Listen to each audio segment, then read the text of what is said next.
என் பேர் doctor Thirukumareswaran, Sri Saran medical சென்டரில் consultant internal physician. High BP, normal blood pressure 130/85 ஒரு normal அடல்ட்ஸ்க்கு. இதுவே தொடர்ந்து நம்மளோட பிபி ரொம்ப அதிகமாக இருந்துச்சுன்னா உடம்புல இருக்க நிறைய பாகங்களை அது பாதிக்க வாய்ப்பு இருக்குது. மூளை, இருதயம், கிட்னி, கண் போன்ற நிறைய இரத்த குழாய் வந்து வீக்காகி ஹை பிளட் ப்ரெஷர் வந்து நமக்கு பக்க விளைவுகளை உண்டாக்கும்.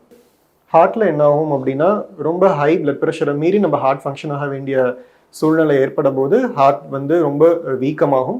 அதுக்கப்புறம் ஒரு கண்டிஷனில் ஹார்ட் ஃபெயிலியர் ஆகிறதுக்கு வாய்ப்பு இருக்குது.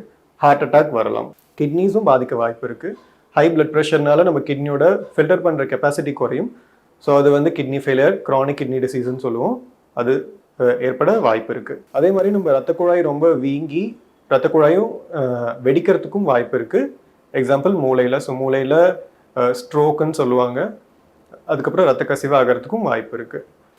கண்ணில் இருக்க ரத்த குழாய் வீங்கி வெடிச்சது அப்படின்னா கண் பாதிப்பு ஏற்படலாம்.